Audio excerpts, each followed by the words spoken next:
Well, after what feels like 600 years, we're finally here to talk about the New Mutants today. I'm just going to say this right here and right now.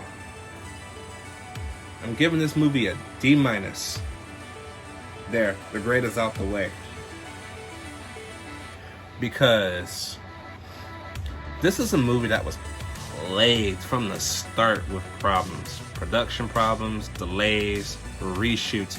Now, there's a report going around that there was no reshoots, that this movie got off without a hitch. But yet, one of the reshoots required the ending, which I believe, again, because of fucking Fox, again, for how many times now of this studio interference, said that there wasn't enough action in the movie, because this was a more story-driven-esque X-Men movie, for once, and they reshot the ending. They reshot this movie. They had reshoots. Okay? Don't sit there and say, oh yeah, we got off with this movie without doing the reshoots. Bullshit. That ending is a complete fucking reshoot. Alright? Don't sit there and say I'm stupid.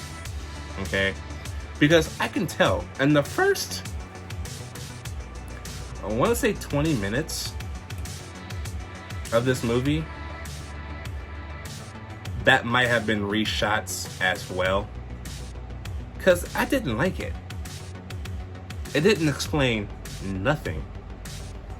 Going into where young Dani Moonstar finds herself trapped in a hospital where she meets other teens with abilities or mutant abilities. And she needs to discover what her ability is. They must find a way to save themselves as the nightmare haunts their halls of this hospital or mental institution. Okay. It gets better when we're in the institution and we're talking to everybody and we're trying to get to know most people. The problem with this movie is it doesn't introduce them well, you know?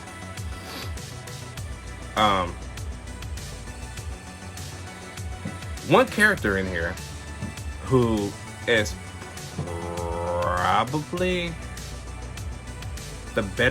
has the most hard-hitting arc will be Anna Taylor-Joy's character, because let's face it, she's a douche when she meets Dani, and for what reason, we're trying to figure out why she's such a dickhead to Dani.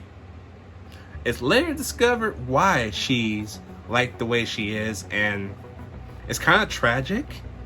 But I'm like, why does that turn you into an asshole, though? If anything, you should be more sympathetic, but the fact that I get the fact that you're probably trying to hide your feelings, but there's a difference between hiding your feelings and being a dick. And you just comes off as being a dick. You come off as the girl who likes a boy, but literally becomes a douchebag. But you amped it up to like level 10. I mean, yeah. Just yeah. Although I do like the dynamic and a little bit, a slight chemistry we get between Dani and another young female mutant in this movie that we don't get really a chance to know a lot about either, unfortunately. You can tell that this movie was cut down. This movie's like 90 minutes. It is probably the second shortest X-Men movie since X-Men The Last Stand, if I'm not mistaken. I think that was almost barely just under 2 hours too. So I gotta check which one's the shortest movie. I think this might be the shortest movie of the entire series. And that's because of the reshoots. That's because of Fox. Again, just like Fan Four Stick, studio interference. Oh, you mean to tell me Boone had a good story But not only did y'all trim it down, y'all reshot the whole ending. For what I understand, the whole ending is different. Great. So now we're gonna need a director's cut of this? Are you freaking kidding me right now? Fox, haven't you not learned with Fantastic Four? Not once, not twice, but 3 times. Fantastic Four has been remade 4 times on cinema. This is a property I don't want to see again for the next 10 years. Okay? And not only do you make the X-Men movies like the Star Trek film series, you got the good ones, you got the bad ones, you got the okay ones, you got the guilty pleasures. But you make not 1, but 2 not so great movies a year apart. Ouch.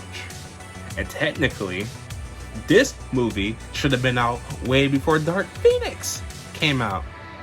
All of this whole entire cast, if you looked at them now, they are grown.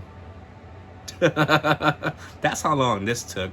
This is like Chris Hemsworth making Red Dawn, okay? But the studio decided to hold on to it when they found out he was cast as Thor. And by the time that movie and I think Avengers came out, guess what they decided to do after Avengers came out? Release Red Dawn. That movie sat on the shelf for that long.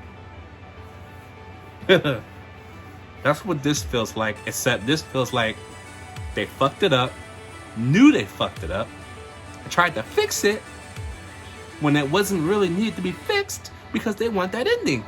I don't know. The ending doesn't even really make any goddamn sense. It's a bear. I mean, I get it. It goes back to the beginning of the movie with her dad that we really don't know shit about. It just starts. The movie just starts. Within 5 minutes, she's in the asylum. We get nothing really from her dad until like later in the movie where she has a flashback or some shit like that. Then when this movie does certain things well, it gets dragged down. It is a boring movie. It is more boring than Dark Phoenix. Because they just can't let the director have their movie.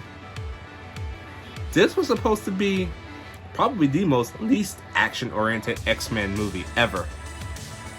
I would have been fine with that if the director would let his vision show. But he didn't win that war.